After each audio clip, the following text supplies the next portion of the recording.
ازيكم يا شباب؟ من المتحف المصري ان شاء الله النهارده هيكون كلامنا عن ملك من ملوك كيميت المميزين. النهارده هيكون كلامنا عن موحد القطرين التاني. النهارده هيكون كلامنا عن ملك من ملوك طيبة استطاع في ظل انقسام مصر للمرة التانية انه يوحدها ويرجعها كلمة القوية الموحدة. النهارده احنا بنتكلم عن الملك المميز منتحتب التاني لبحبترع. تعالوا بينا نشوف ايه قصته مع توحيد مصر للمرة التانية.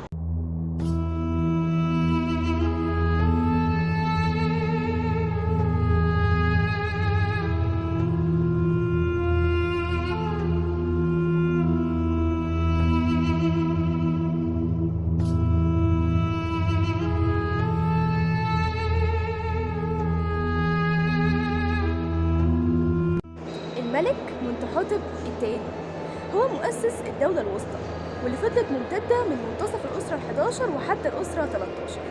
الملك منتحتب معنى اسمه منتو حتب، يعني الإله منتو راضي، والإله منتو كان إله الحرب عند المصريين القدماء. بعد انتهاء عصر الدولة القديمة وخلال عصر الانتقال الأول اهتزت البلاد وأصابها التمزق السياسي والاضطرابات والمجاعة، وضعفت سلطة الحكومة المركزية المتمثلة في البلد على باقي المقاطعات اللي هي المتمثلة في المحافظات دلوقتي. وبدأ حكام الأقاليم اللي هم بمثابة المحافظين حاليا إن هم يستقلوا بمقاطعاتهم. وبعدها اتقسمت مصر أسرة في الشمال، ودي اللي كانت في مدينة إهناسيا اللي هي بني سويف حاليا، ودي بسطت نفوذها على الدلتا وبعض المقاطعات الوسطى.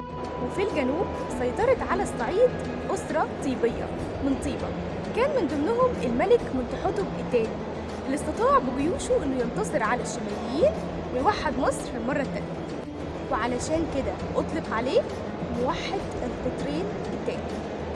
اشهر زوجات الملك منتحتب الثاني هي الملكة الغير حاكمة اللي كان اسمها كاويت. وبالرغم من انها كانت زوجة ثانوية للملك، يعني مش من اصل ملكي، ولكن الملك كان بيحبها جدا لدرجة انه لقبها بحمة نيسوت مريتف، يعني زوجة الملك وحبيبته. ولقبها كمان بخكرت نيسوت، يعني مزينة الملك. الملك منتحتب الثاني حكم حوالي 51 سنة، كان ليه خلالهم انجازات كبيرة جدا، اهمها انه بعد طرده للشماليين من مصر نقل العاصمة السياسية من منف اللي هي الجيزة حاليا لطيبة اللي هي الأقصر حاليا. وكمان جرد حكام الأقاليم من بعض سلطتهم وركز السلطة أكتر في مدينة طيبة، وابتكر مناصب حكومية جديدة شغلها رجاله المخلصين ليه كنوع من توطيد حكمه بشكل أكبر. الملك منتحتب الثاني دفن في مدينة طيبة في البر الغربي للأقصر في الدير البحري، وكان معبده الجنزي من أكثر المشاريع المعمارية الطموحة ليه، واللي اشتغل على كتير من الابتكارات المعمارية والدينية. التمثال اللي موجود للملك هنا في المتحف المصري تمثال رائع جدا بمعنى الكلمة. قصة اكتشافه أروع لأنها كانت عن طريق الصدفة. لما كان في مصر بعثة حفاير أمريكية بقيادة هوارد كارتر، وفي يوم وهو بيتمشى بحصانه فجأة غرزت رجل الحصان في مكان، ولما بحثوا في المكان ده لقوا فيه بير. لقوا في البير ده تمثال للملك لونه أصفر بيرتدي فيه عباءة بيضة، وبيرتدي فيه التاج الأحمر رمز الشمال وملفوف بالكتان. والملابس دي كانت هي الزي الرسمي للاحتفال بالحبست اللي هو العيد اللي كانوا بيحتفلوا بيه بمناسبة مرور 30 سنة على حكم الملك كنوع من تجديد حكمه. وعشان كده سمى كارتر المكان اللي لقوا فيه تمثال الملك ده بدفن دباب الحصان، وفضل ده فعلا اسمها بعد كده.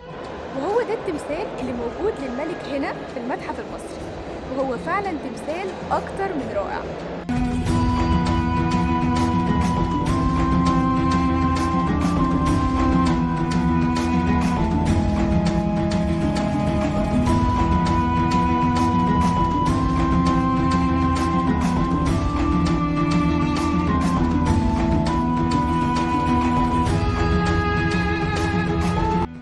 وبكده أكون خلصت كلامي معاكم عن الملك منتحتب الثاني لبحبترع.